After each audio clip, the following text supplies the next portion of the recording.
Lundi Santé sur la coupe commune, bonjour à tous et bienvenue dans ce nouveau numéro de votre émission de divertissement et d'information. Et puisque nous sommes lundi, nous parlons aujourd'hui de l'endométriose. Vous le savez, le mois de mars est consacré aux sensibilisations et formations pour comprendre ce mal qui touche, selon l'OMS, près de 10% des femmes et des filles en âge de procréer à l'échelle mondiale, soit donc 190 millions de personnes. Cette maladie est associée à des douleurs pelviennes chroniques, des ballonnements, des nausées et de la fatigue, parfois même à une dépression, de l'angoisse et une infertilité. Mais c'est quoi concrètement l'endométriose? Nous en parlons aujourd'hui avec Dr François Lahami. Il est gynécologue accoucheur, promoteur de la clinique centrale du Carrefour 6 à l'échangeur de Godomey. Il est également ancien chef de la maternité de l'hôpital de zone de Menontin. Il va nous entretenir donc sur ce mal qui touche exclusivement les femmes. Comprendre donc l'endométriose, c'est notre thématique du jour. Modeste de Soutogbe, bonjour. Bonjour Angèle Tobonaï, bonjour téléspectateurs. Vous allez bien? Très bien, la pleine forme. Voilà, un mal qui touche exclusivement les femmes. J'espère que vous n'en souffrez pas. Non. Non, mais il y a une confusion. Il y a certaines personnes qui confondent règles douloureuses et endométriose. Et endométriose, oui, c'est vrai. Bon, vous n'êtes dans aucun de ces deux registres-là. Je ne pense pas. Jusqu'à l'heure, non. Ah bon, donc ça fait changer, mais je ne vous le souhaite pas parce que c'est insupportable, cette douleur. Le médecin va tout nous dire tout à l'heure. Alors, on y va avec le mot du jour? Oui, le mot du jour, déjà, nous ne sommes pas spécialistes, donc nous allons donner une définition superficielle du mot endométriose. Déjà, endométriose qui s'écrit E-N-D-O-M-E accent aigu T-R-I-O. S-E. L'endométriose qui est un nom féminin. Alors en médecine, on parlera de la prolifération de l'endomètre dans des endroits anormaux, dans l'ovaire ou dans la péritoine. On parle également d'une maladie où les tissus qui tapissent normalement l'utérus se développent en dehors de ce dernier. Dans le cas d'une endométriose, les tissus peuvent se retrouver sur les ovaires, les trompes de Fallope ou les intestins. Alors, c'est tout pour le mot du jour. Alors, il faudrait préciser que, bon, ce sont là quelques recherches effectuées. L'homme de la science va tout nous dire. Si nous sommes égarés à un moment donné, il va rectifier au besoin. Comprendre l'endométriose, c'est la thématique du jour. On installe Dr François Lahami.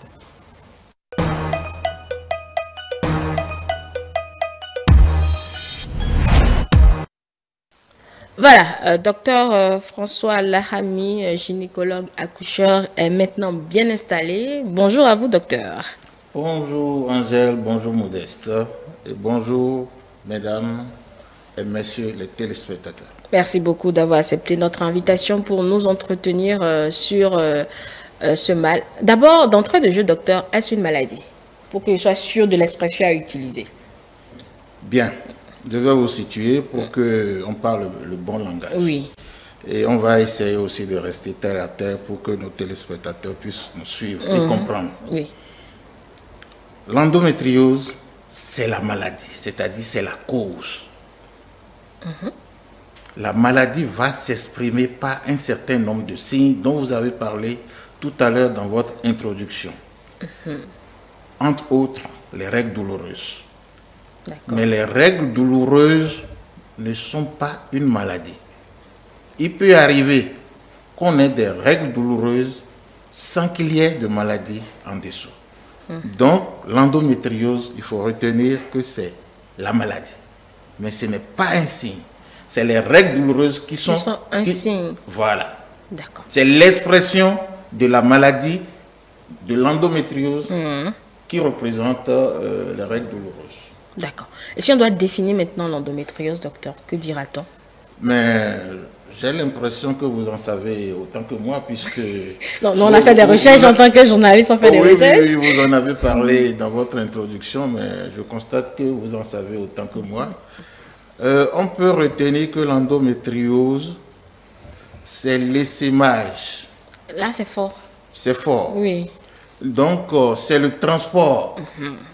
Hein? C'est le transport de cette partie de l'intérieur de l'utérus qu'on appelle endomètre qui va aller se déposer à d'autres endroits. Et comme vous l'avez dit tout à l'heure, ça peut être sur, vous avez parlé du péritoine, ça peut être sur les trompes, les ovaires, ça peut même être sur les parties internes de l'anus. Comme ça peut être aussi sur les parties de la vessie. On reviendra tout à l'heure sur tout ça là. Donc, l'endomètre se déplace dans l'organisme sur d'autres organes. Voilà. Et particulièrement sur l'appareil génital féminin. C'est-à-dire l'utérus et ces deux canaux latéraux qu'on appelle les trompes de Fallope. Et juste en dessous des trompes de Fallope, nous avons les ovaires. Mais il arrive que l'endomètre va s'essaimer. J'espère que cette fois-ci, vous me permettez. Voilà, va s'essaimer au-delà du bas-ventre. Je vais vous définir tout à l'heure ce que c'est que le bas-ventre.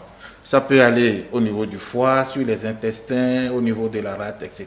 Quelle est sa place normale alors? L'endomètre a été constitué pour rester au niveau de l'intérieur de la cavité utérine. C'est ce tissu-là qui tapisse l'intérieur de la cavité utérine qui, sous l'effet des hormones sécrétées, vont subir des transformations du début du cycle pour que, si en fin de grossesse, il n'y a pas de grossesse, va s'éliminer. C'est sa place normale. D'accord. Mais il arrive que ce tissu-là, appelé endomètre, va s'essaimer ailleurs. Et on pourra revenir tout à l'heure sur les conditions, certaines conditions dans lesquelles cela peut survenir. D'accord. Alors, dites-nous, docteur, est-ce que toutes les femmes souffrent de ce mal forcément? Vous avez donné le pourcentage tout à l'heure. Je crois que vous avez parlé de 10%. Oui, dans le monde. Donc, toutes les femmes ne souffrent pas de ça. Bon, sont sujettes alors, c'est peut-être moi qui... Voilà. Est-ce que toute femme peut en souffrir? Toute femme peut en souffrir, mais toutes les femmes ne sont pas les mêmes. Toutes les femmes ne sont pas les mêmes. Mais le pourcentage de 10% dont vous avez parlé tout à l'heure reste dans les normes. Si je prends ma pratique médicale, ce n'est pas quelque chose qu'on rencontre tous les jours. Tous les jours. Voilà. D'accord. Vous en avez déjà rencontré combien? Beaucoup. Je ne saurais vous donner des chiffres ce matin, mais bon, beaucoup quand même. Il y a quelques mois, depuis 3-4 mois, je m'occupe de 2 cas. D'accord. Oui, Modeste. Alors, docteur, avant d'en venir aux causes de cette maladie, d'aucuns parleront d'une inflammation et d'autres parlent du cancer. D'autres considèrent l'endométriose comme cancer. Est-ce que c'est quand même vérifié? Je vais vous dire de façon claire que l'endométriose n'est pas un cancer. D'accord. Ce n'est pas un cancer. Alors, à partir de là, vous dites aussi que c'est une inflammation. Ça peut s'inflammer. Ça peut subir une inflammation. Mais à l'origine, l'endométriose n'est pas une inflammation ni un cancer. De façon claire. D'accord. Et qu'est-ce qui cause alors, on a parlé de déplacement de l'endomètre, qu'est-ce qui cause alors ce déplacement? Quelles sont les causes de l'endométriose? Je vais vous donner quelques facteurs qui conduisent à ce que l'endomètre s'essaime en dehors de la cavité utérine. Ça peut se faire de façon naturelle. La science continue, s'instruit et se cherche. La façon naturelle de s'essaimer, actuellement, on ne la maîtrise pas entièrement. Mais il y a d'autres facteurs qui favorisent que l'endomètre se retrouve en dehors de la cavité utérine. Premier facteur, au cours d'une césarienne, nous ouvrons le ventre, le bas-ventre, nous ouvrons l'utérus, on sort l'enfant et on enlève le placenta. Oui. À cette occasion, l'endomètre peut se sémer, malgré toutes les précautions que nous prenons, peut se sémer en dehors de la cavité utérine. Il y a ce que nous appelons les manœuvres obstétricales, c'est-à-dire, je préfère donner des exemples pour que les téléspectateurs puissent comprendre. Oui. Lorsque une femme a accouché et que dans un délai donné, le placenta ne s'expulse pas de façon spontanée, le médecin, le gynécologue, va faire une manœuvre pour aller chercher le placenta. Au cours de cette manœuvre, l'endomètre peut s'essaimer. Lorsque nous faisons des IVG, les interruptions volontaires de grossesse, ou bien lorsque nous faisons des curetages, ou bien ce que nous appelons une aspiration, une femme qui a perdu tôt sa grossesse, il reste des débris, et nous utilisons du matériel pour aller chercher le reste des débris. Au cours de ces manœuvres-là, l'endomètre peut se sémer. Voilà quelques exemples que je vous donne pour l'instant. D'accord. On en veut un peu plus parce que ça, c'est. Vous avez donné le cas des IVG, des accouchements, etc. Peut-être qu'il y a des personnes qui se retrouvent dans aucun de ces registres-là, mais qui souffrent de l'endométriose. Peut-être qu'il y a encore d'autres facteurs. Ce que je vais vous répondre, ça, je vous ai cité l'exemple de la césarienne, où on ouvre l'utérus pour sortir l'enfant. Oui. Mais il y a d'autres interventions chirurgicales que nous faisons sur l'utérus qui peuvent favoriser ça. Lorsque l'utérus est porteur des noyaux de myome, ce qu'on appelle le fibrome ou bien myome, et que par la paroscopie, c'est des mots un peu forts là. On va s'en sortir, rassurez-vous, on va y arriver. Ou bien par la parotomie, c'est-à-dire nous ouvrons le ventre, la paroscopie, nous utilisons des instruments que nous introduisons. Ça fait à peine la taille de mon gros doigt, du pouce. Et nous allons travailler et sur les troncs, sur les ovaires, sur l'utérus, et qu'au moment de l'extraction de ces fibromes, la cavité utérine s'ouvre, ça peut se produire aussi à ce moment-là. D'accord. Ça intervient aussi de façon naturelle. Enfin, on ne lui a rien fait. C'est ce que je vous ai dit. Et puis, ça a décidé de se voilà. promener dans l'organisme. Tout à fait. D'accord. Et les études continuent pour l'instant. D'accord. On n'a pas encore tout trouvé en médecine. Ok. Est-ce que ça continue réellement? Parce qu'en matière d'études, c'est des moyens, forcément. Tout à fait. Scientifique. Tout à fait, je suis d'accord.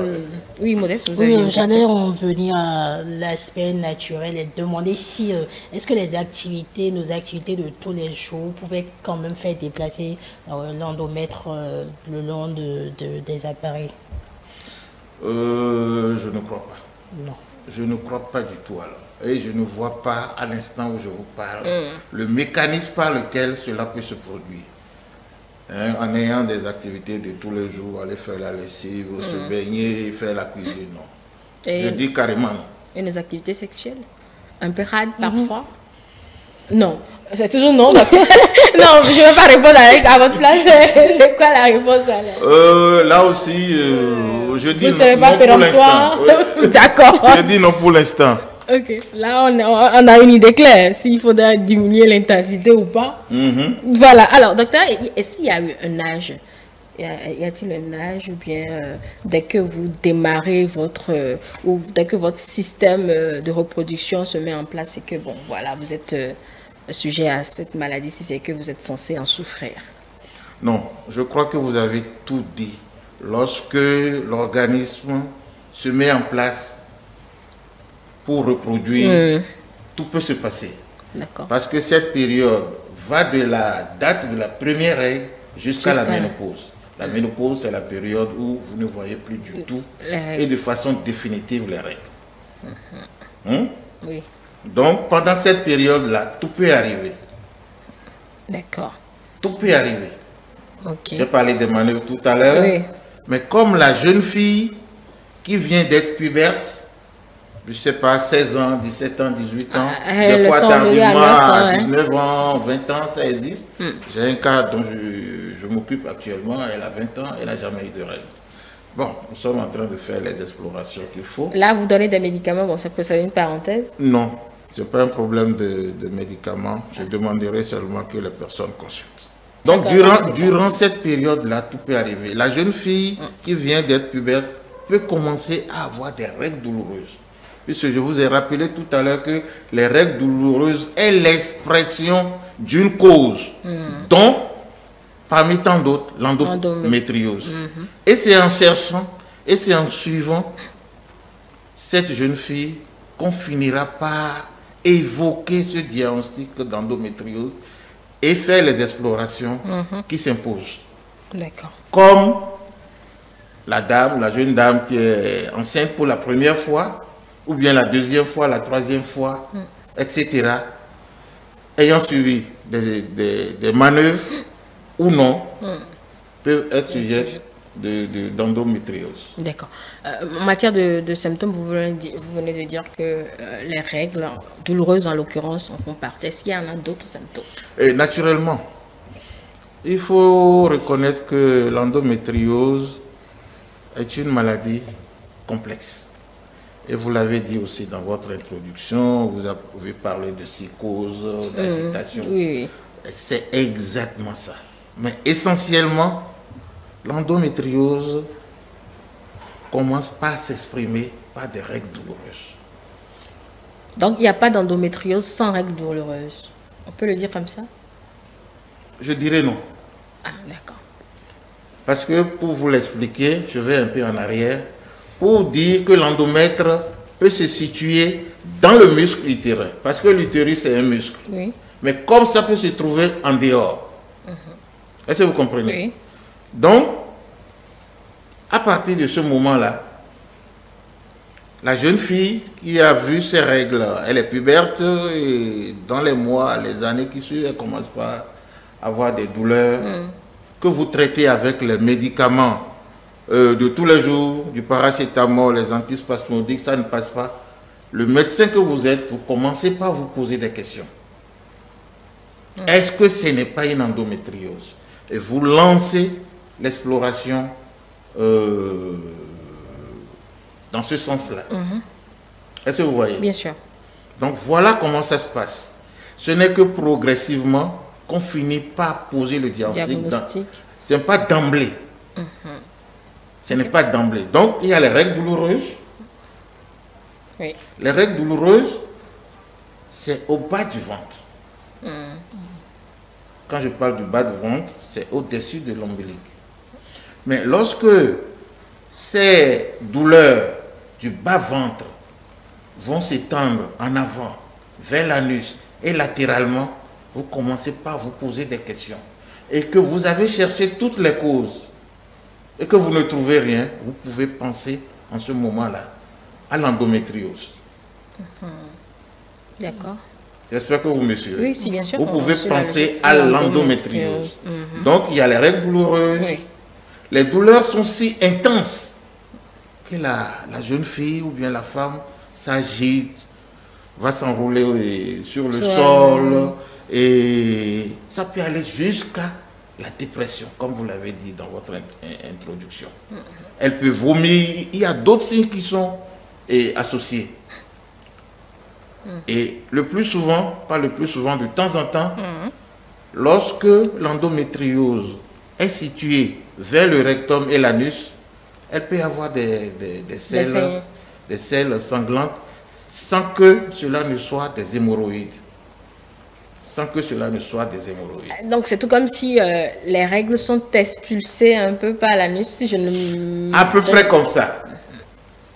Parce que j'aurais aimé qu'au début, vous me posiez la question de savoir comment ça se passe, etc. Mais vous ne l'avez pas fait. Mais nous sommes sur comment ça se passe aussi, non, en abordant les manifestations. Pour comprendre facilement la question de l'endométriose, il faut se baser sur des notions anatomiques de l'appareil génital féminin et de son voisinage. On peut toujours faire l'exercice. Hein. C'est pas encore... Puisque nous avons le temps pour ça. On va y aller. Oui, donc, on y va en même temps pour que... Alors, vous voyez, de haut en bas et de l'extérieur vers l'intérieur, nous avons la vulve. C'est-à-dire, c'est la partie externe de l'appareil génital. Et puis après, un peu plus haut, nous avons le vagin. Et puis après, nous avons l'utérus, qui comporte deux parties. Le col, que tout le monde connaît, oui. et puis le corps. Mais parlons de l'utérus. Et latéralement, nous avons deux petits canaux, qui sont les trompes de Fallope, Oui.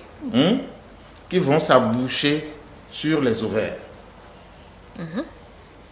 Ils vont capter l'ovule pondu par les ovaires à la date que tout le monde connaît. Oui.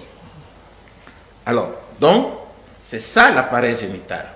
Mais l'appareil génital n'est pas le seul à être dans cette partie du bas-ventre.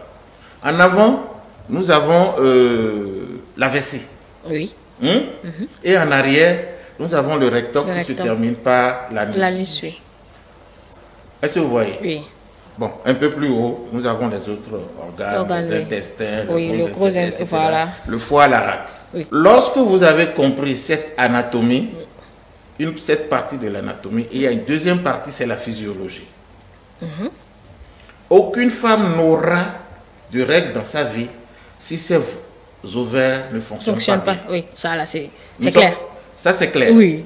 Vous comprenez, lorsque les ovaires fonctionnent normalement et que les hormones qui viennent du cerveau et qui viennent stimuler les ovaires pour que eux, à leur tour, sécrètent les estrogènes, progestérone et la progestérone. Merci. Donc, à partir de ce moment-là, commencent les dégâts. Puisque le tissu que ces hormones-là sont censées aller stimuler dans la cavité utérine sont en dehors de l'utérus, ils vont aller stimuler aussi ces tissus-là qui sont sur les trompes, sur le péritoine, comme l'a dit madame tout à l'heure, et sur les intestins, et puis ça va faire mal. Tout le problème est là. D'où la conduite à tenir aussi thérapeutique.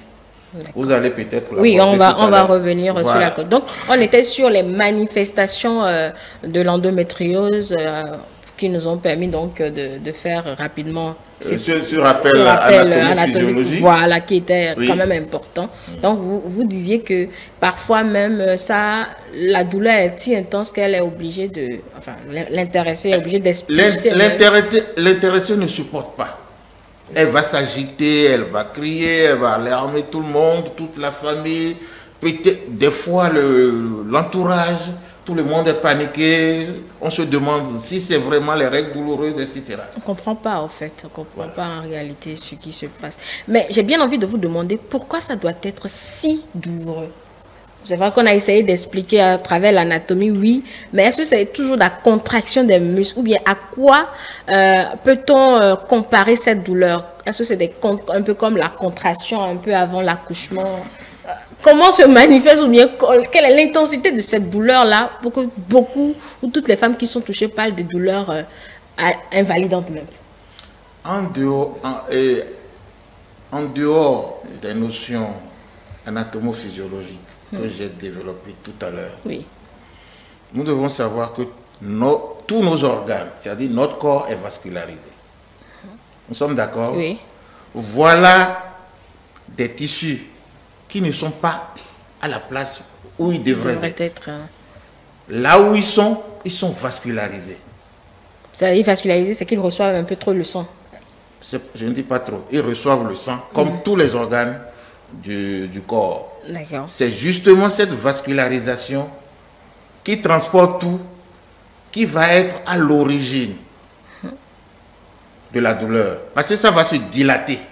Ok, la dilatation. Le tissu n'est pas à sa place. Il reçoit des stimuli. Il se dilate. Douleur, inflammation, comme l'a dit Modeste. Voilà. Il faut le comprendre de cette manière-là. D'accord. Or, ce tissu est fait pour rester dans la cavité utérine et va s'éliminer de façon naturelle à la fin du cycle, s'il n'y a pas grossesse. J'ajoute, s'il n'y a pas grossesse.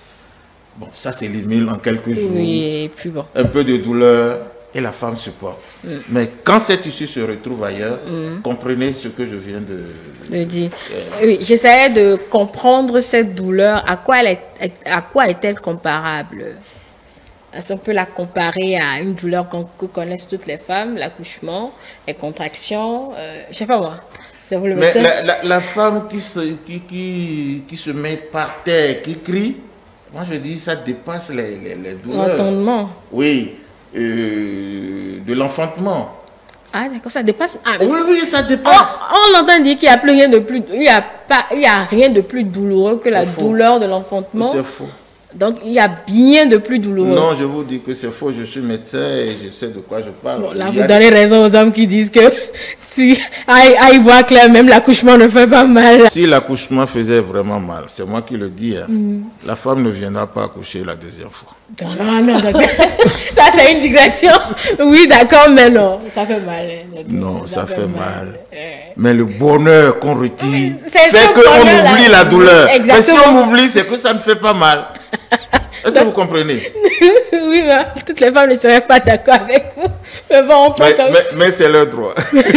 Donc, la douleur de l'endométriose est beaucoup plus intense. Ça peut être beaucoup plus intense que la douleur de l'enfantement. Voilà, c'est compliqué. Hein. Oui, c'est compliqué. C'est pourquoi le traitement n'est pas seulement... La prise en charge n'est pas seulement la question du gynécologue. Il n'y a pas seulement la question du gynécologue. Il y a quel autre spécialiste qui entre en ligne de compte? Le psychologue intervient. Sur quels aspects? Nous y revenons.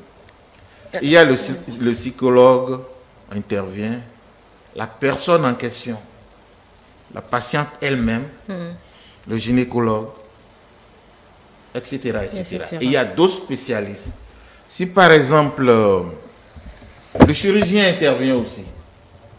Le chirurgien aussi intervient. Peut-être qu'on va l'aborder quand on sera au traitement, certainement. Oui, Modeste, vous avez une question. Docteur, est-ce qu'il faut attendre avoir les règles douloureuses ou attendre les saignements en abondance pour se faire consulter? Parce que je prends mon exemple, moi je suis bien portante. Je me dis que je n'ai forcément pas ce mal en moi. Est-ce qu'il faut vraiment se faire consulter avant d'avoir des règles douloureuses ou attendre les avoir avant de me faire consulter? Tout bien portant a été un malade qui s'ignore. Vous connaissez l'adage, non? Bien sûr. Donc, vous croyez, vous dites que vous êtes bien portant. Est-ce que vous avez consulté? Ne serait-ce qu'un naturothérapeute pour qu'il vous dise que vous portez bien. Est-ce que vous avez consulté un infirmier, un médecin, etc. pour qu'il vous dise, ne serait-ce que pour l'appareil génital que vous portez bien? Non. C'est non. Parce que je prends le cancer du col qui court les rues actuellement, qui tue énormément les femmes. Vous ne le savez pas, nous le savons parce qu'on rencontre ça tout le temps. Oui, c'est silencieux, il faudrait se faire dépister alors, d'abord. Ça évolue pendant des années, 20 ans, 30 ans, avant que vous vous rendiez compte que vous êtes malade. Alors que si vous avez l'habitude de consulter ne serait-ce qu'une fois par an, et de faire certaines explorations simples, non coûteuses, vous allez constater ça au début et vous allez vous soigner et guérir à 100%, pour ne donner que cet exemple-là. Est-ce que vous me comprenez? Bien sûr. Alors, je reviens sur les règles douloureuses dont vous parlez. Non, dès lors que les règles ont leurs normes en question de quantité, de durée et d'aspect.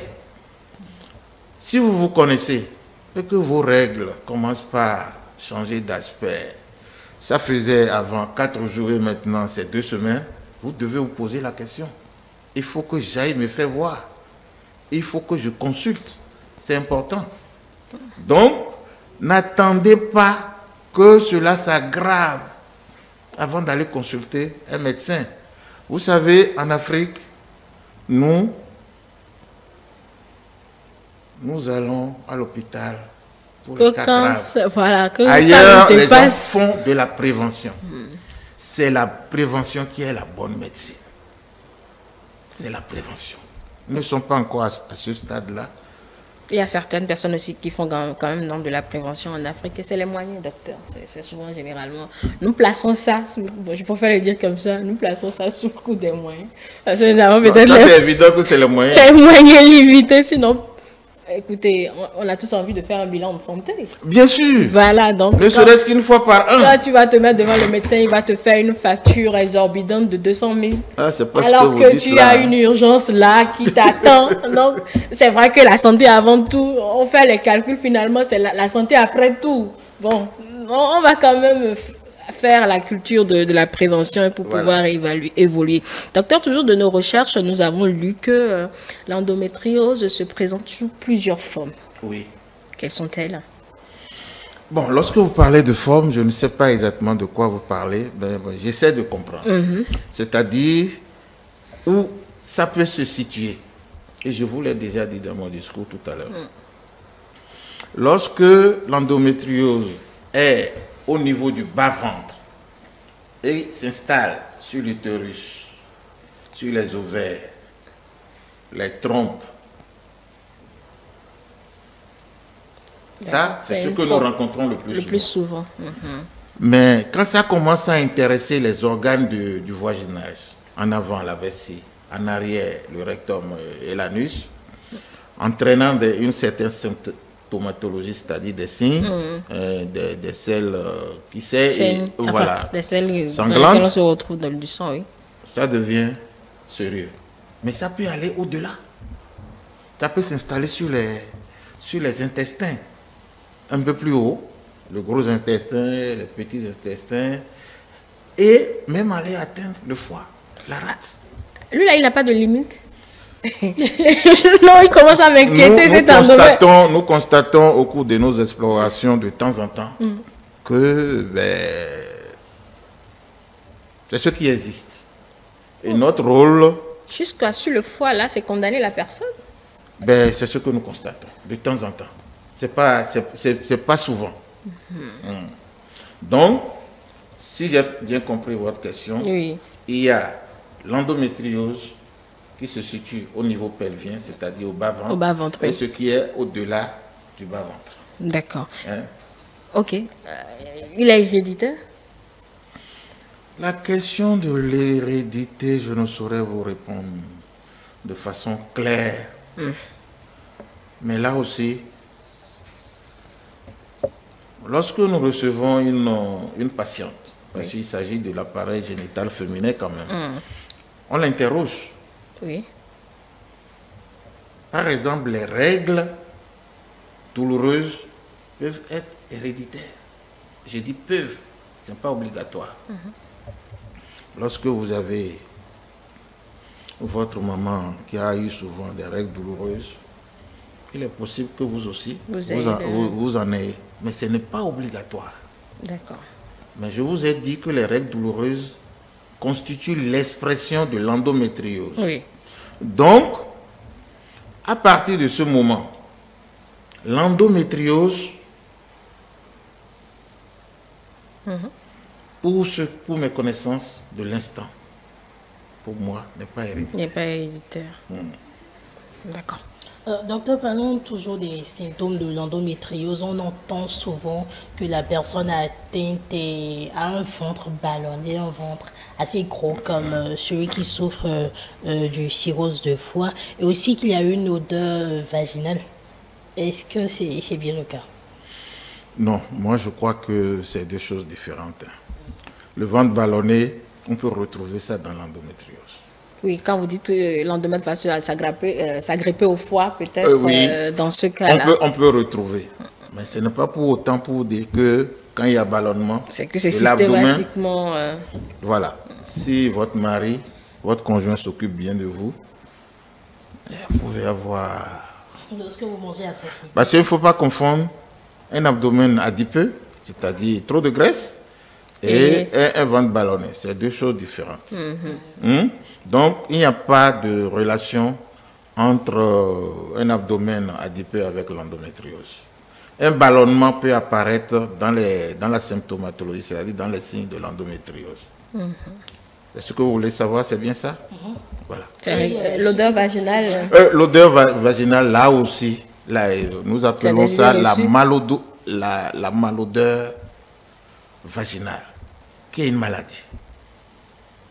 Qui est une maladie entière que le gynécologue sait bien soigner.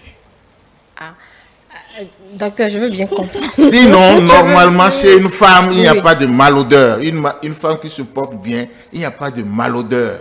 Sinon, moi, gynécologue, j'aurais déjà laissé mon boulot. Oui, oui, quand même. Il n'y a pas de malodeur chez une femme qui n'a pas de maladie. Mais on dit souvent que le vagin a une odeur naturelle. Comment distinguer cette odeur naturelle d'une odeur? Mais il faut avoir appris le métier pour savoir. Donc on peut avoir un vagin malodorant sans le savoir? Ah si, les femmes le savent. C'est elles-mêmes qui viennent vous dire, depuis un certain temps, je sens une odeur qui vient du bas là, que je ne comprends pas. Ça ne va pas. Et quand vous y allez, je crois que 7 à 8 fois sur 10, elles ont raison. Vous faites votre constat, vous faites votre diagnostic et vous traitez. Quand est-ce que cette odeur doit commencer par nous inquiéter alors? Parce que lorsque ça vous inquiète vous-même, ou bien votre entourage, des amis, commence à sentir. Là. Ok. Il y a environ 3-4 mois, j'ai reçu une dame qui est venue, pas à Cotonou, elle est venue, je crois, un peu loin. D'accord. Qui est venue, elle pleurait. Elle pleurait. Et lorsque je l'ai interrogée, j'ai constaté que c'était une question de malodeur au niveau de son sexe. Et tout le monde la fuit. Elle a des problèmes. Elle est venue même de très loin. De très loin. Je ne veux pas situer. J'aime mieux, oui. Oui, elle est venue même de très loin. Et c'est la dame même qui est venue. Tous mes amis me fuient. Il y a ceux qui me disent que je sens mauvais. Mon mari aussi dit la même chose et a pris une seconde femme. Alors, j'ai dit ça, c'est un drame de couple. Mais je vous jure, je l'ai examinée. Elle n'avait aucune maladie. En tout cas, l'examen que j'ai pratiqué ce jour-là ne me permettait pas de conclure à cette maladie-là. Nous appelons ça la vaginose. C'est comment nous appelons ça. Mon examen de ce jour ne me permettait pas. J'ai dû faire de la psychologie à cette dame-là. Et je lui ai donné un placebo. Les confrères médecins qui regardent cette émission vont savoir de quoi je parle. Je lui ai donné un placebo. Et on s'est donné un rendez-vous dans un mois. Bon, mais je suis un peu embêté parce qu'elle doit prendre le car pour revenir à Cotonou, tout ça, etc. Et je lui ai même conseillé d'aller voir les confrères de cette ville-là. Elle dit, elle veut pas aller là-bas.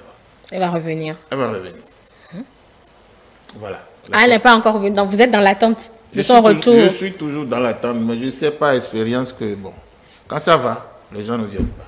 Ça veut dire que le traitement psychologique que j'ai donné a marché. Donc, attendez, elle ne souffrait de rien, mais pourquoi on sentait cette odeur d'elle? Là où je suis, je ne peux pas vous le dire, parce que mon diagnostic n'est pas allé dans ce sens-là. Ok, d'accord. Vaginose, c'est ce que vous avez dit. Et vaginose. Vaginose. Oui. Ok, d'accord. On va faire des recherches pour en savoir davantage. Ça va faire du bien. Oui, parce qu'il faut... Docteur, en quoi consiste ce diagnostic psychologique? Parce que vous en avez parlé. C'est pas diagnostic, un traitement. Pardon, un traitement psychologique. Non, je lui explique l'appareil génital, en particulier le vagin. Comment le vagin s'auto-nettoie. On n'a pas besoin de faire la toilette intime tous les matins. Ah. Ah bon, vous n'êtes pas d'accord? Non, attendez. C'est vous le médecin, docteur. On n'a pas besoin de faire la toilette intime tous les matins. Quand je parle de toilette intime, excusez-moi, nous sommes sur un plateau de télévision. Oui. On n'a pas besoin de mettre le doigt dans le vagin, mettre de l'eau, du savon, tout ça là. On n'a pas besoin. Les gens y mettent même du citron.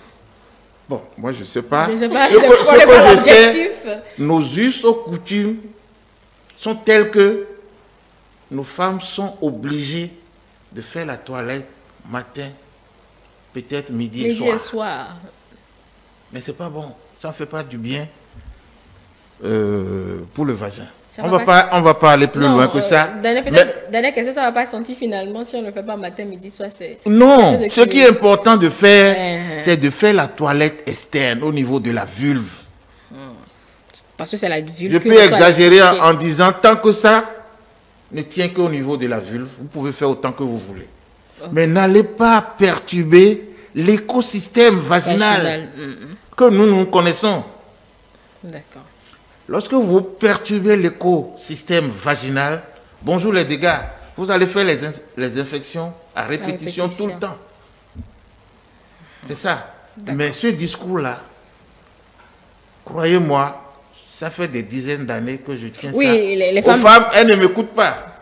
Bon, je m'en tiens à ça. Oui, on essaie d'être propre, en fait. Mais il faut reconnaître une chose. Nous sommes en zone tropicale. Il fait chaud. Hein. Il y a un.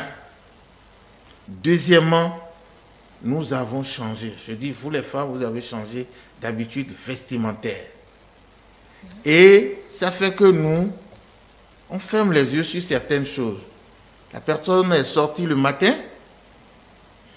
elle a porté son pantalon serré, quelque chose, un sous-vêtement, tout ça, elle n'a peut-être pas eu l'occasion de faire une toilette vulvaire au cours de la journée. Comprenez que dans ces conditions, quelque chose de malencontreux puisse arriver. C'est-à-dire les infections vaginales, vulvaires, etc., etc.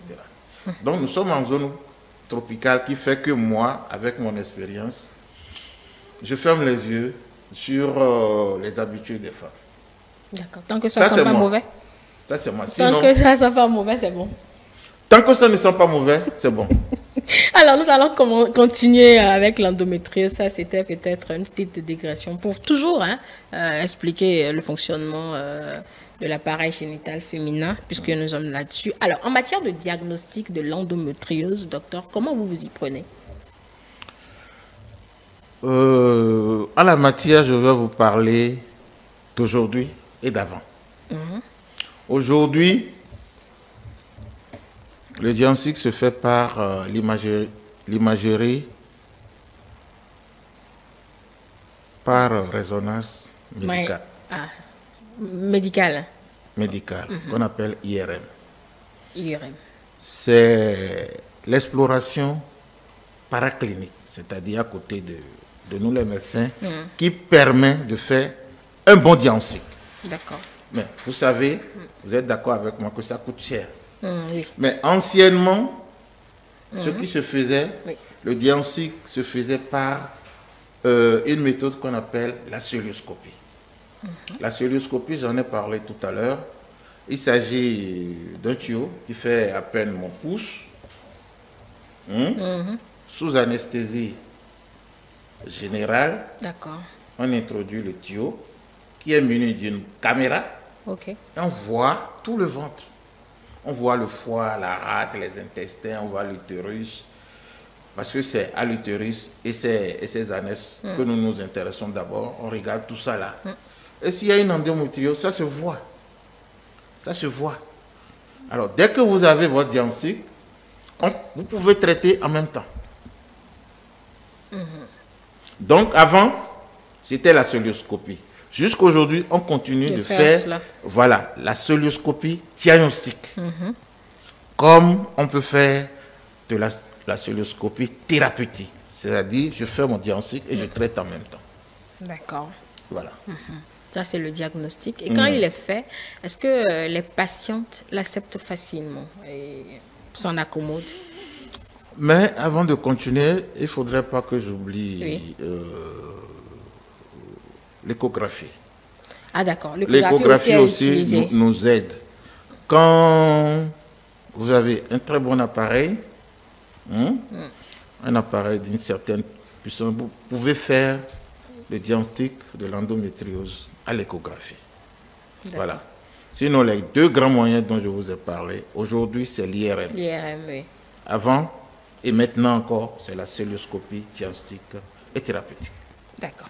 l'échographie, il ne faut pas l'oublier. Il ne faut pas l'oublier, surtout si vous avez un appareil performant. Non. En tout cas, si vous avez un échographe. D'accord, si vous avez un échographe. Oui. Ok, sur la question que j'ai posée, l'acceptation du diagnostic. Non, moi je crois que c'est le rôle du médecin d'expliquer ce qu'il a à faire à sa patiente. Ou bien vous lui expliquez, ou bien elle accepte de s'enrouler par terre tous les mois, ou bien elle se traite, et puis tout va pour le mieux. C'est aussi simple que ça. Puisqu'on a dit qu'il y a un aspect aussi psychologique qui va dans de la dépression, tout ça entre en compte. Non, c'est la douleur. Des symptômes. Oui, la douleur. C'est la douleur vive, insupportable, qui peut entraîner vers la dépression. Vous passez des mois, des années à supporter cette douleur de façon cyclique, de façon menstruelle, hein? Pendant des années. Des années, toute une vie. Vous commencez par vous poser la question de savoir, mais Dieu, je t'ai fait quoi? Alors que Dieu ne t'a rien fait. Bon. C'est ton corps. Oui. Voilà. Donc, quand je parle d'acceptation, nous sommes dans un milieu hautement socio-culturel. Oui. Voilà, donc peut-être qu'on pense que c'est la tante qui est ailleurs, qui est derrière elle. Donc, on n'accepte pas forcément le diagnostic clinique pensant que, bon, voilà, ça a des implications sociologiques et tout ce que vous savez là, docteur. Ce qui est évident, nous sommes dans notre milieu. Oui. Nous avons à côté les naturothérapeutes, contre qui je n'ai rien. Mais les naturothérapeutes, comme il y a les autres, je ne veux pas les citer, mais les naturothérapeutes, c'est ceux-là, tout en n'étant pas de la médecine moderne, connaissent des plantes qui traitent certaines maladies. Oui. Donc, il y a ceux-là. Mais en dehors de ça, nous sommes dans un milieu où quand il y a un problème sur un individu, il y a toujours une tante qui a des cheveux blancs au village, qui est la cause, ou bien un oncle, ou bien, c'est pas un frère, etc. Donc, c'est au médecin, gynécologue, seul, ou bien aidé d'un psychologue, de lui faire comprendre que non, c'est pas ton oncle, c'est pas ta tante.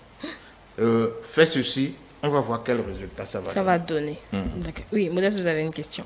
Oui, après l'acceptation, quel traitement, après l'acceptation du diagnostic, quel traitement vous appliquez aux personnes, aux patients? Parlant du traitement, on n'arrive pas à la chirurgie au hasard.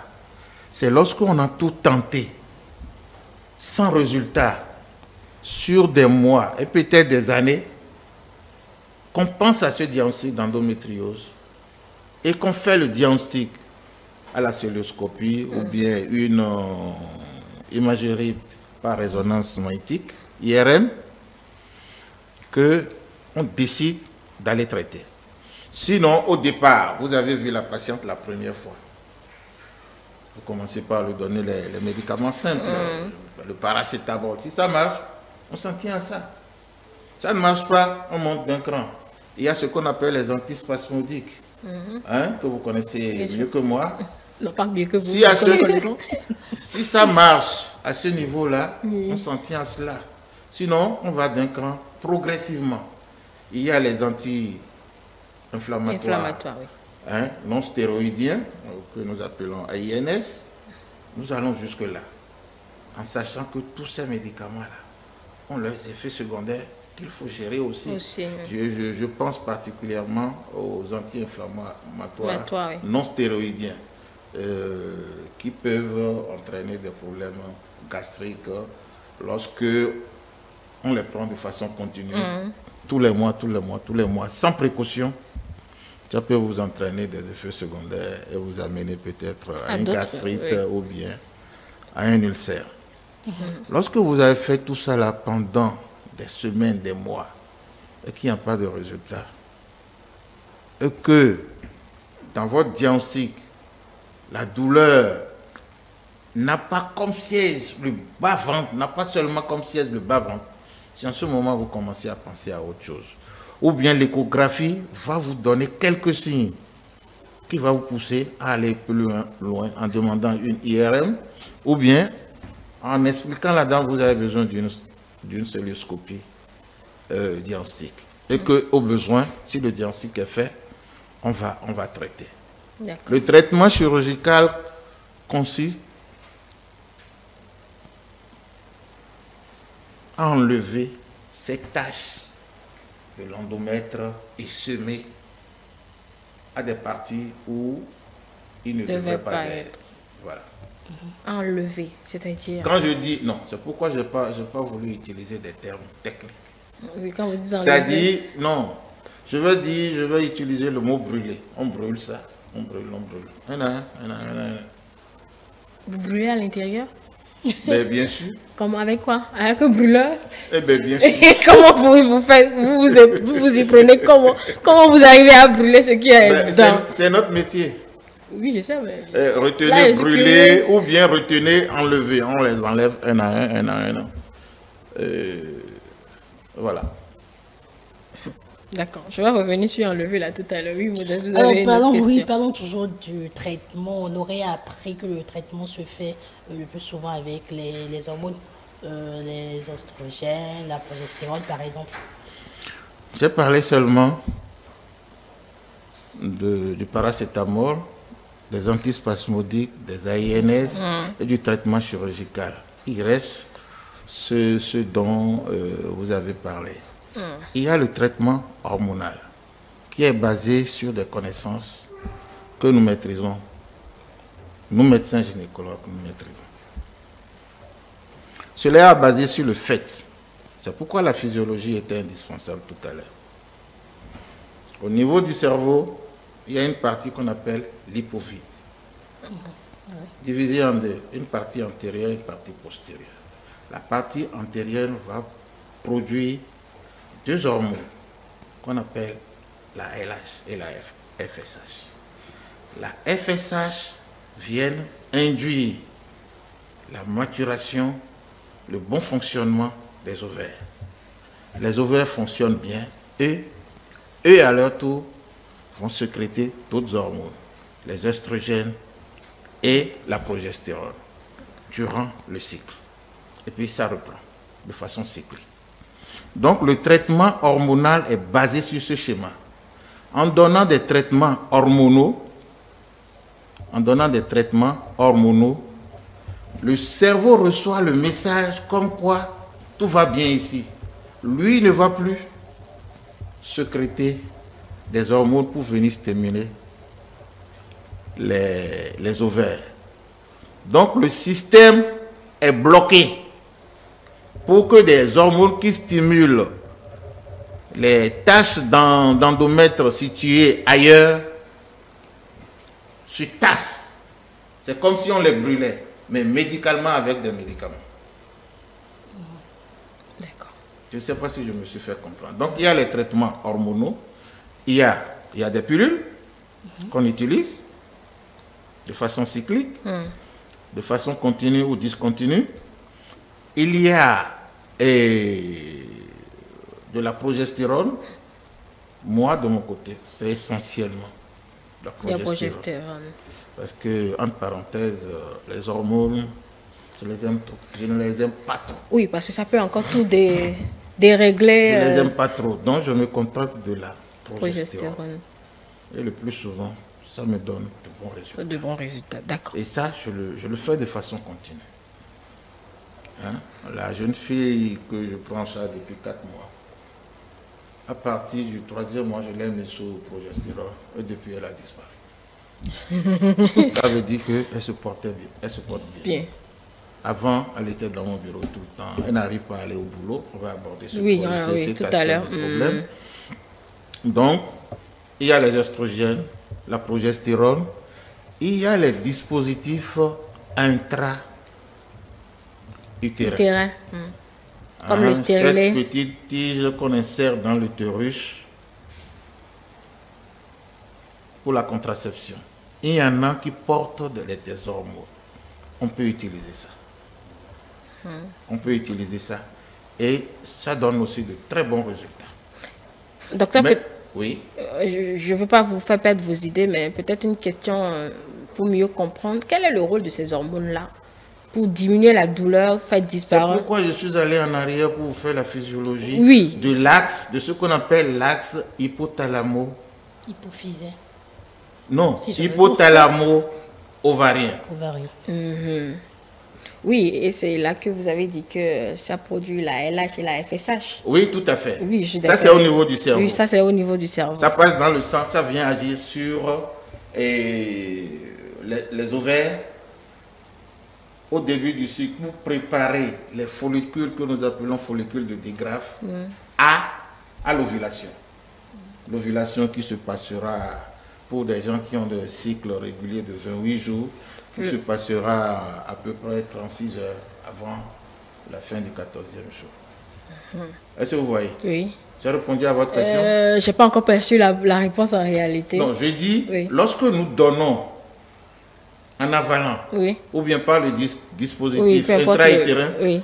des hormones, Oui. le corps lance, l'organisme lance un message au cerveau Oui. qu'il y a assez d'hormones ici. Ah d'accord, ok.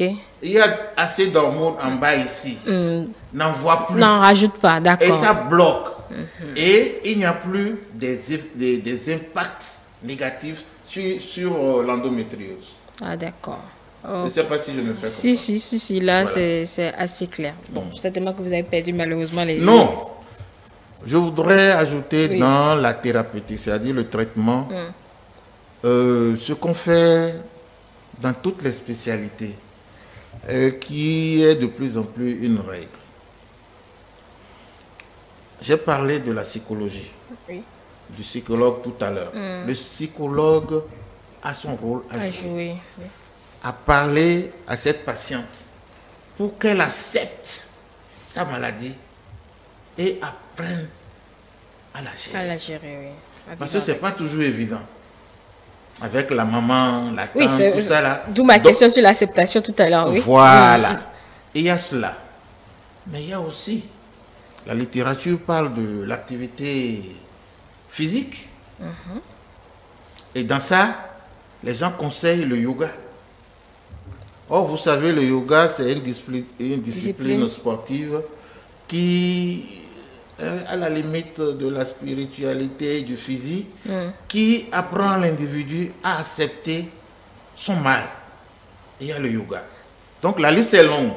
Mais moi, je crois qu'on va S'arrêter à cette... Oui.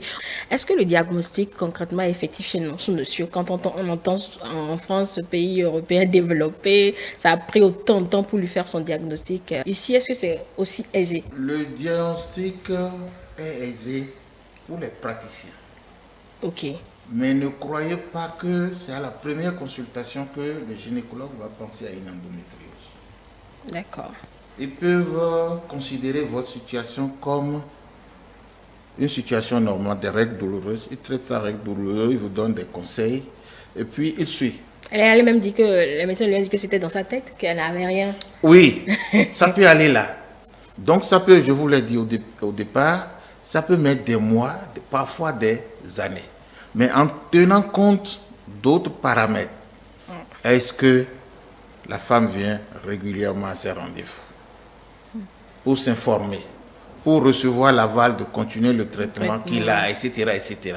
Donc il y a tous ces paramètres-là qu'il faut prendre en compte. Et il y a un autre paramètre, il y a aussi la volonté de la personne d'aller plus loin dans la prise en charge. Il y a ça aussi. Donc c'est complexe. D'accord. On peut faire le diagnostic la première fois, c'est possible. Comme on peut le faire tard, 10 ans, 5 ans, 9 ans après. Cela est possible. Et pendant ce temps, on souffre quand même. Hein. Une souffrance, une heure Écoutez, si la personne souffre et supporte, et comme en Afrique, personne ne veut entendre parler qu'on lui enlève tout son appareil génital, vous comprenez que, bon, vous avez tiré à terre, comme on dit là.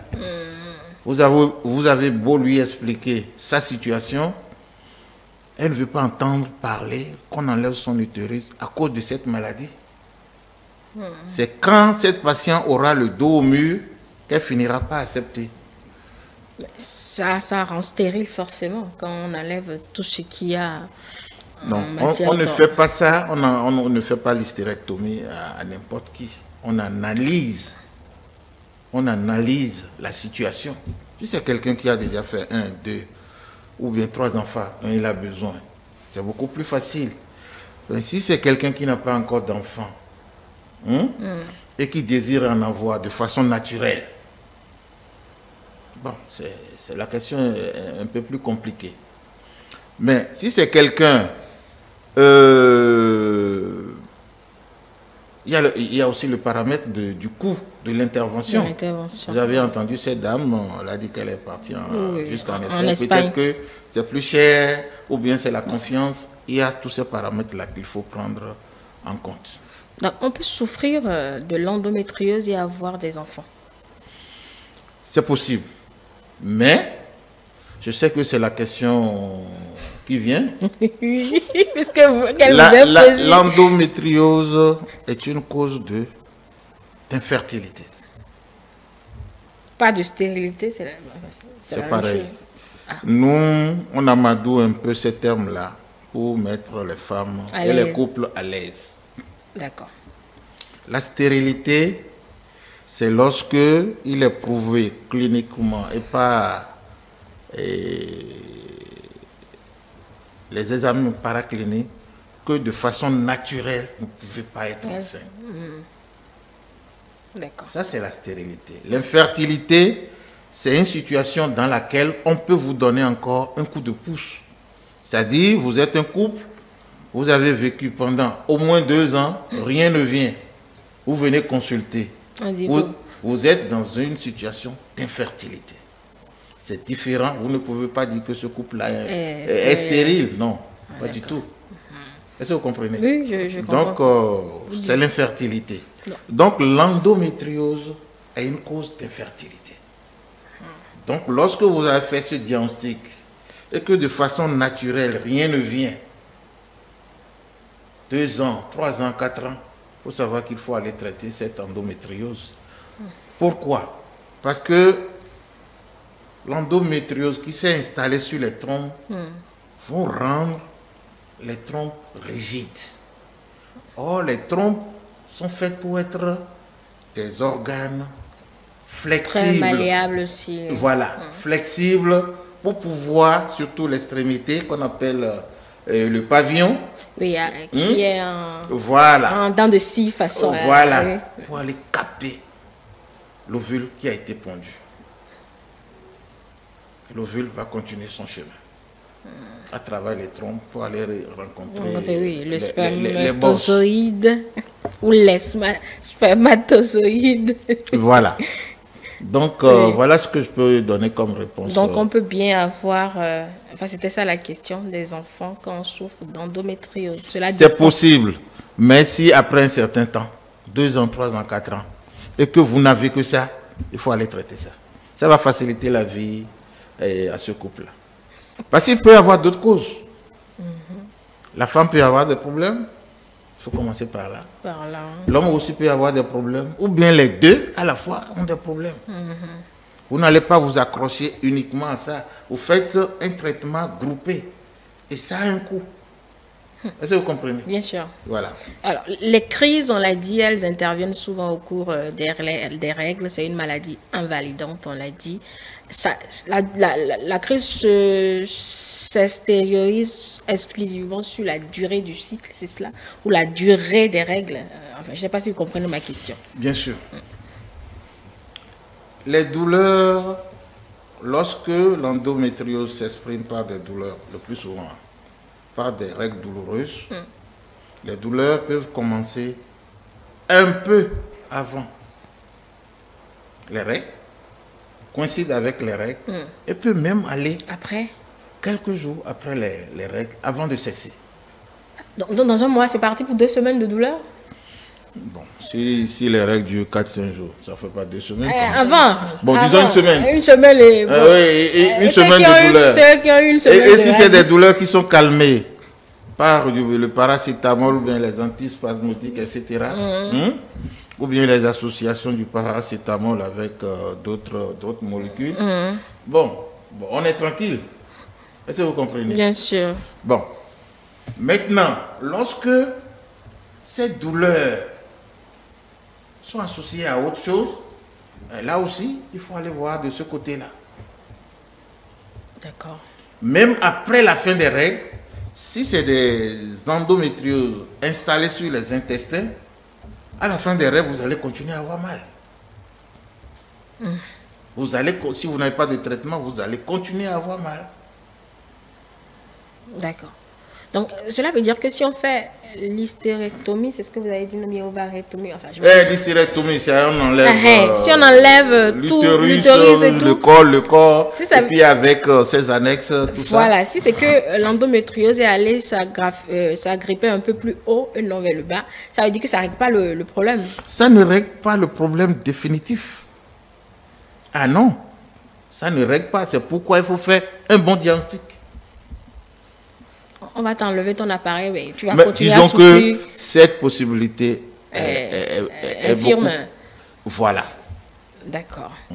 Oui, mais quand ça se retrouve au niveau des intestins... Mais c'est ce que je vous ai dit tout à l'heure. Il faut tout enlever. Oui. Non, on On n'enlève va pas enlever les intestins. Là, c'est vous condamnez pour parler. On peut couper un bout.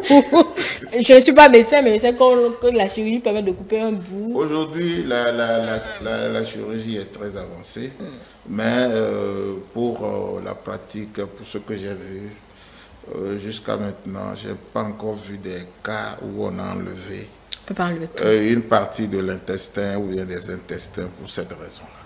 D'accord. Je préfère vous le dire honnêtement. D'accord. Alors, est-ce qu'on peut avoir une vie sexuelle avec cette maladie quand même? Surtout pour ceux qui ont des formes assez graves. Ben, vous l'avez déjà dit, hein, l'endométriose est une pathologie complexe, je vous l'ai dit, et je vous ai donné la raison, parce que c'est une maladie invalidante.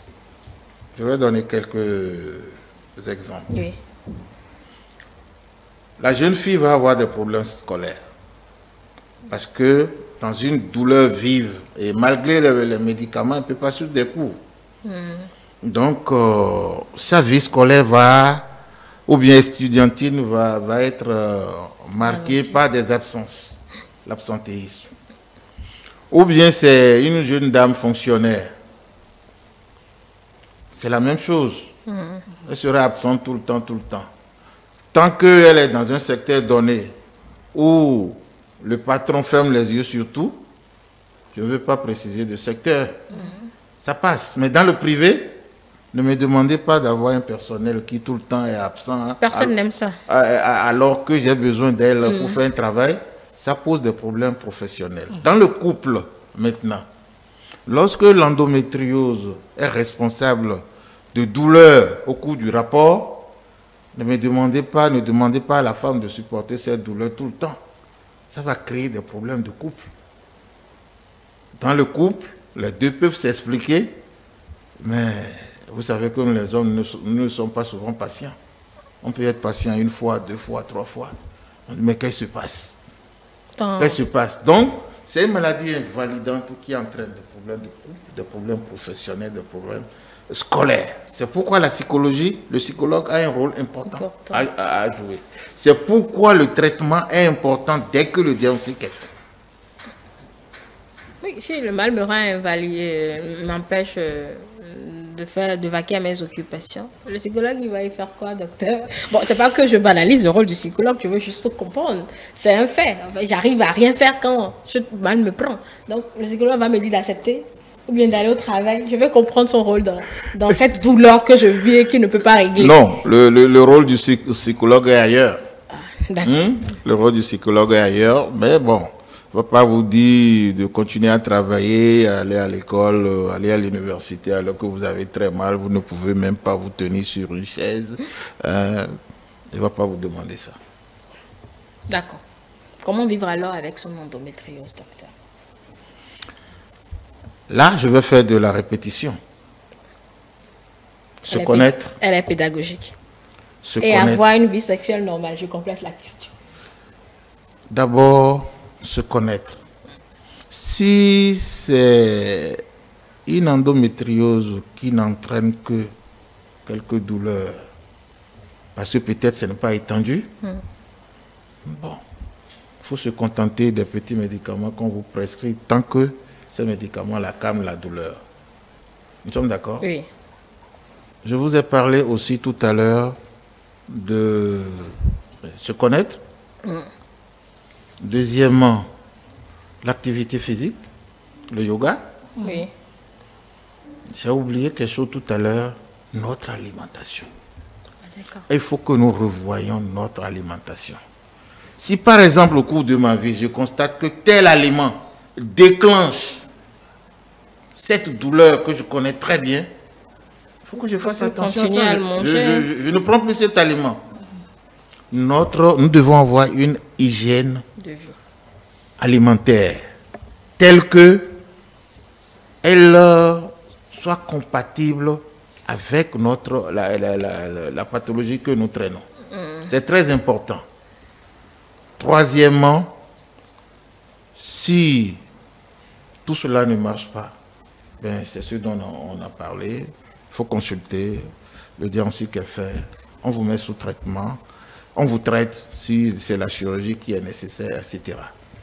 Mais maintenant, pour répondre correctement à votre question, Oui, docteur. dans le couple, les deux doivent échanger. Normalement, dans le couple, on se dit tout. Oui.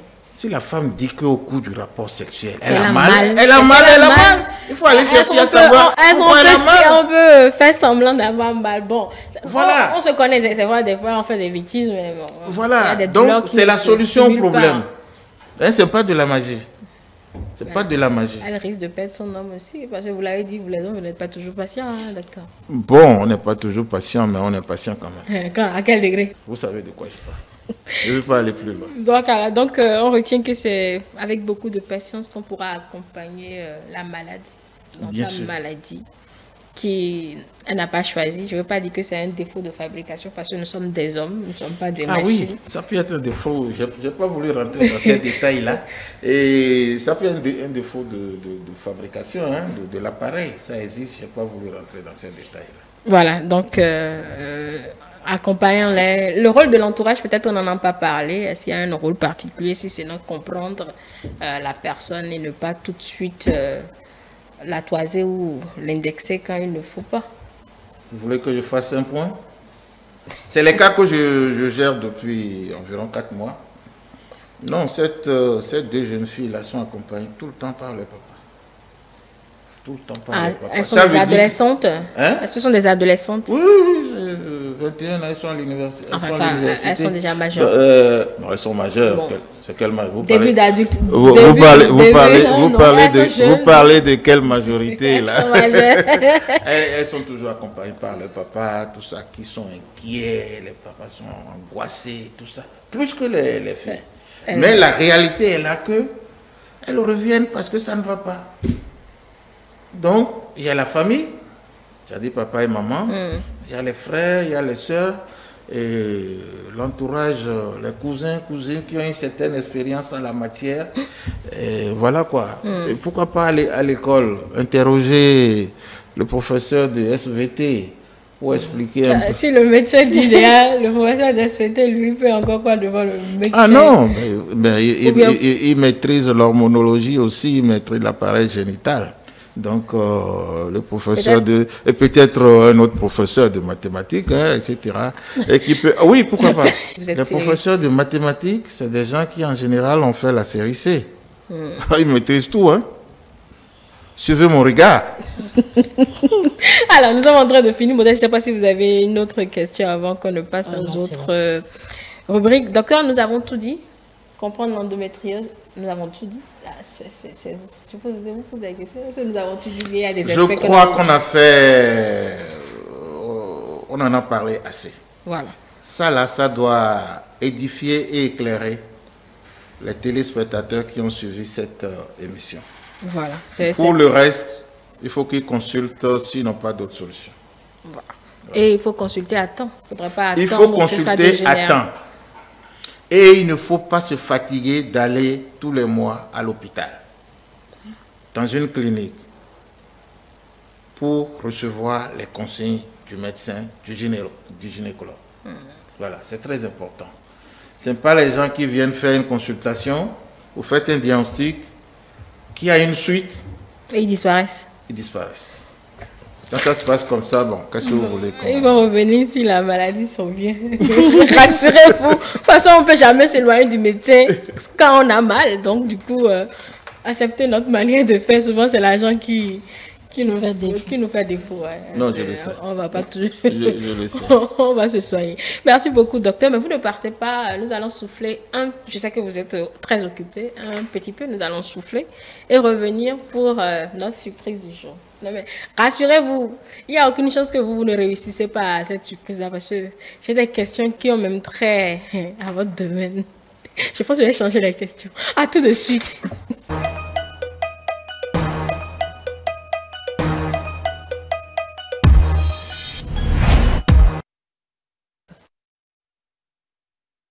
Passer au jeu, nous avons une question d'une téléspectatrice qui demande la différence entre endométriose et adénomiose. Tu peux répondre? Oui, oui, allez-y. L'adénomiose, c'est l'endométriose qui est incrustée dans le muscle utérin. Je vous ai dit tout à l'heure que l'utérus, c'est un muscle. Nous sommes d'accord. Mais quand c'est en dehors du muscle utérin, on parle d'endométriose externe ou bien on parle d'endométriose tout court. C'est quand même une endométriose. Tout à fait. Et ça, on a les mêmes effets? La symptomatologie peut différer un peu. Parce qu'en réalité, c'est la quantité de leucémage qui explique la sévérité de la symptomatologie. D'accord. Voilà. La qualité de l'essaimage, c'est ça? Oui, oui, c'est-à-dire des taches d'endomètre qui se sont déposées en dehors de l'utérus. Donc celui qui souffre... Elle a utilisé, Modeste a utilisé le bon mot tout à l'heure quand elle faisait son introduction. Elle a parlé du péritoire. Péritoire, oui. Elle a parlé du péritoire. Donc celle qui souffre de l'adénomiose peut ne pas avoir de crise de douleur selon la qualité de son endométriose, selon le type, j'allais dire, de son endométriose, c'est cela. On ne dirait pas selon le type. Je dirais, si c'est juste une tâche, deux tâches, trois tâches qui vont réagir aux inductions des hormones, je suis certain que la douleur ne sera pas si vive que par rapport à une patiente qui en a un peu partout, jusqu'aux intestins. Ce n'est pas la même chose. Est-ce que cette personne-là doit forcément faire aussi des règles douloureuses? Non. Bien sûr. Elle doit forcément faire des règles douloureuses? Bien sûr. Ah, d'accord. Donc, adénomiose, règles douloureuses. D'accord. C'est noté. Ce que je ne vous ai peut-être pas demandé Oui, vous voulez dire quelque chose parce que... Non, je voudrais, si on quitte ce plateau, sans que les gens ne fassent pas la différence entre règles douloureuses et endométriose, nous aurons fauté. Nous sommes d'accord? Bien sûr, bien sûr. Règles douloureuses, c'est un signe. L'endométriose, c'est une maladie. Nous sommes d'accord? Oui, ça c'est clair. L'endométriose peut, ou bien souvent, s'exprime par des règles douloureuses. Ça, c'est deux notions importantes. Oui, il faut savoir faire Pas de cafouillage. Oui, il faut savoir, je pense que vous avez été prolixe sur la question. Hein. C'est clairement expliqué, donc il ne doit pas avoir tout à fait. De confusion là-dessus. Ce que je ne vous ai pas demandé, c'est, on entend dire que ces femmes qui font beaucoup d'enfants peuvent ne plus souffrir à la longue de l'endométriose. Reconnaissons que lorsque la maternité commence par chez une femme, certaines maladies qui existaient avant le premier enfant commencent par disparaître. On dit qu'un utérus qui ne fait pas des enfants fait des fibromes. Je ne sais pas si vous connaissez. Un utérus qui ne fait pas des enfants fait des fibromes. Alors, ça veut dire quoi? Ça veut dire que si vous commencez à faire vos enfants tôt, je ne dis pas d'aller les faire à 10 ans, mais à 12 ans, à 14 ans, 16 ans, c'est pas ce que je dis. Je veux dire, si vous commencez, vous êtes majeur, vous commencez à faire vos enfants tôt, vous aurez moins de chances de faire des fibromes pendant la période de maternité.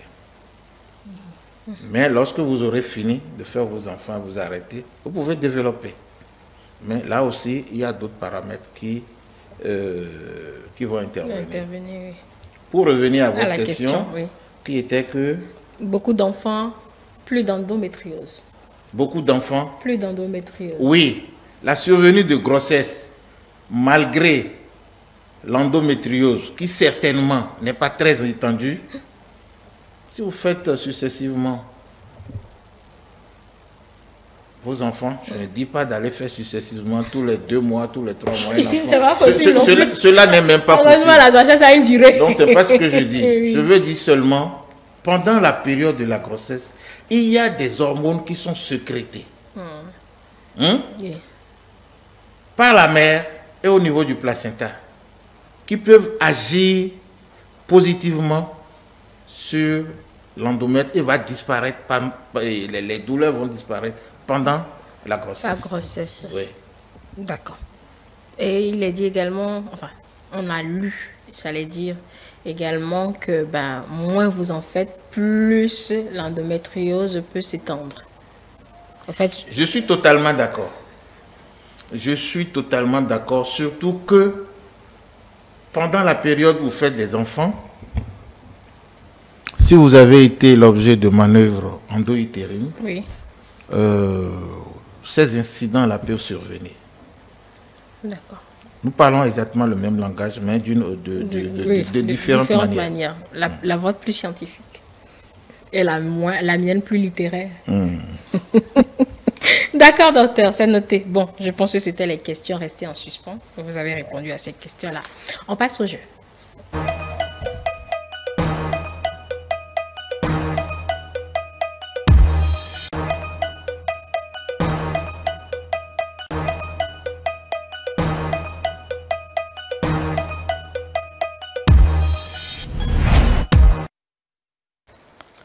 Docteur, on y est, c'est des questions de culture générale, c'est la surprise. Donc, ce sont quelques questions de culture générale. Je sais que vous avez une culture générale assez élevée. C'est le moment de la tester, cette culture générale, avec Modeste, qui va faire le jeu avec vous. Bon, elle ne trouve souvent pas de bonnes réponses. Vous pouvez lui damer le pignon. Alors, qu'est-ce qu'il y a en jeu? 2 bonbons. 2 bonbons. Oui, seulement 2 bonbons. Alors, première question, docteur et Modeste. Voilà, qui s'affiche. Quel est le 6e président? Attends, je vais poser d'abord la question. Quel est le 6e président de la 5e République française? Je crois que c'est Emmanuel Macron. Quel est le 5e? Bon, 5e est un peu mal écrit, mais c'est 5e. C'est François Hollande. 5e République. Quel est le... Vous lisez bien la question. Hein? Quel est le 6e président de la 5e République française? Jacques Chirac, Emmanuel Macron, Nicolas Sarkozy. Mais je ne vois pas. Non, vous allez voir. Vous allez voir. Voilà. Quel est le 6e président de la 5e République française? C'est Emmanuel Macron. Emmanuel Macron. Mais je l'avais dit. Pour vous aussi, Emmanuel Macron. Vous avez tout faux. C'est pas Emmanuel Macron. Le 6e président, c'était Nicolas Sarkozy. Bon, lui, il est le 7e. 2007-2012. Bon, passé à côté. C'était bien Nicolas Sarkozy. Voilà. Donc, je prends mon bonbon. Deuxième question. Choisissez la bonne réponse. Bon, docteur, vous êtes exclu. Vous êtes exclu de cette question. Oui. Comment on écrit la bonne orthographe de cirrhose? Non, vous êtes exclu. Laissez Modeste se démerder. Modeste. Quelle est la bonne orthographe de cirrhose? Encore que je ne vois pas. Donc, je peux vous la lire. Hein. Première proposition, C-Y-R-O-S-E. Deuxième proposition, C-I-R-R-H-O-S-E. Et troisième proposition, C-I-R-R-O-S-E. Je vais tenter le deuxième. C-I-R-R-H-O-S-E.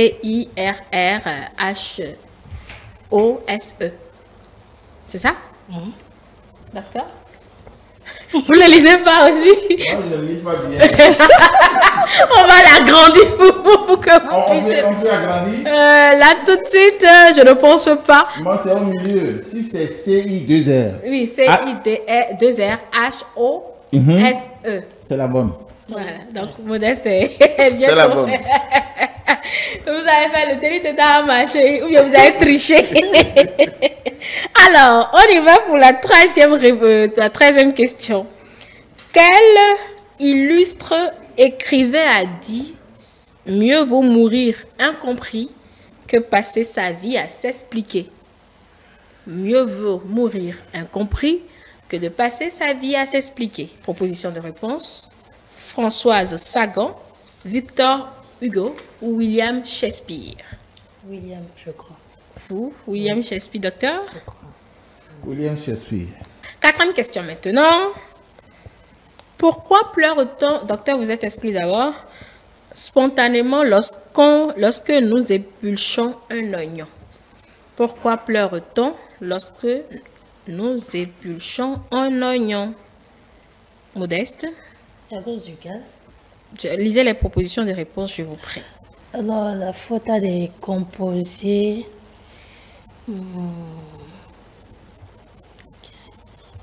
C'est vrai, je ne vois pas trop.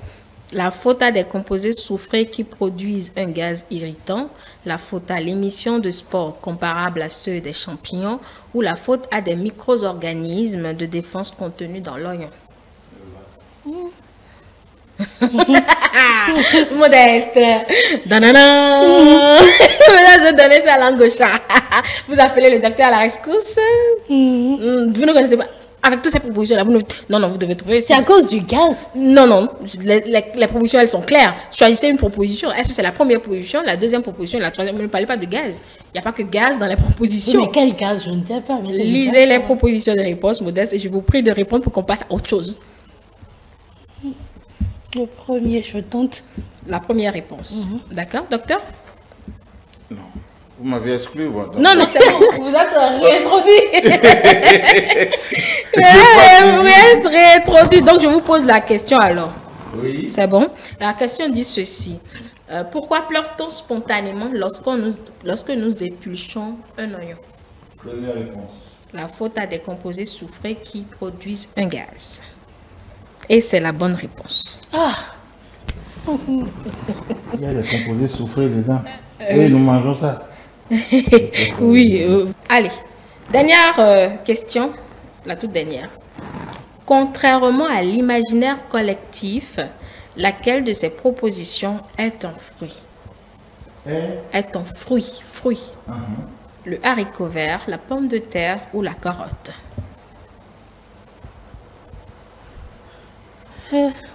Première question, c'est quoi? Le quoi avec le couvert? Le haricot vert. Le haricot vert, la pomme de terre, la carotte. C'est le haricot vert. Le haricot vert pour vous. Oui. Bon, la carotte. La carotte pour vous. C'est des fruits et légumes. La question elle est claire. La question. Mais je peux me mélanger ce matin. Je ne sais même pas c'est quoi son objectif. La question elle est claire. Vous dites la carotte, docteur dit le haricot vert. Et c'est le docteur qui a raison.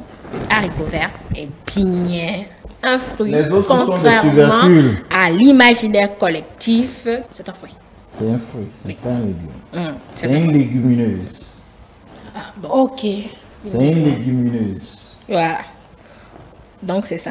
Le haricot vert est bel et bien un fruit. Parce que la gousse qui lui donne, je vais dire, son nom est issue d'une plante, du carpel unique de la fleur. Ce sont les explications qui ont été données pour justifier cela. Voilà. Merci, docteur. Je voudrais vous remercier de m'avoir invité. C'est nous qui vous remercions. C'était une surprise pour moi que mon coach, mon ancien coach m'appelle la fois dernière pour m'informer. J'ai dit, mais Angèle, je ne la connaissais pas ni de nom, mais je la vois à la télé tout le temps. Et j'ai fait installer une nouvelle télé il y a environ, est-ce que ça a déjà fait un mois? Et puis, je ne vois plus TV Canal 3, TV, télé, et puis Golf FM. D'accord. Est-ce qu'ils ont mis ça dans le kit de Télévision. De la TNT, oui. Je n'en sais rien. Ou bien ce sont mes techniciens qui ont mal installé. C'est bien sur la TNT. Peut-être que vous allez... Vous parlez de la TNT, donc? Non, non, je parle de Canal+. Ah, de Canal+, ok. Donc, je ne vois plus ça. Donc, j'ai demandé à mon technicien de venir voir. Mais depuis... Donc, je vous vois souvent. Bon, ben, vos émissions me plaisent. Je regarde un peu, tantôt entièrement. Merci. Et donc, le physique, bon. Et puis, au téléphone... J'ai constaté que vous êtes très jovial et je viens constater ça physiquement. Oh là là. À partir d'aujourd'hui, Modeste et toi, vous devenez des amis. Ah ben, les téléspectateurs aussi, merci. Et puis mes amis techniciens aussi. On peut faire la consultation gratuite. Ah oui, ça c'est aussi important. On va négocier. Ah non, la consultation devient gratuite. Et c'est dans les deux sens. Hein. La consultation devient gratuite quand on est amis. Bien, ou bien l'ami doit soutenir l'action. L'entraide. L'ami doit l'entraide. L'ami doit aider au développement de l'entreprise. Ça me fait penser à d'autres choses. Bon. Non. On reste là. Oui, c'est mieux. C'est mieux. Alors, vraiment, merci. C'est un plaisir pour nous de savoir que vous suivez nos programmes. Bien sûr. Programmes auxquels vous venez de participer d'ailleurs. Merci beaucoup, docteur. Et voilà, nous sommes ouverts à toutes les personnes qui nous suivent. Oui, c'est normal, vous êtes médecin. Allez, nous allons laisser le docteur regagner sa clinique. Je rappelle que vous êtes gynécologue accoucheur. Vous étiez le responsable de la maternité de l'hôpital de zone de Menontin, donc ancien chef de cette maternité-là. Et vous êtes le promoteur de la clinique centrale du Carrefour l'échangeur de Godomain. Merci docteur, vous repartez en bonne santé et nous espérons vous retrouver sur d'autres thématiques. Allez, merci, on est ensemble. Voilà, rentrez bien.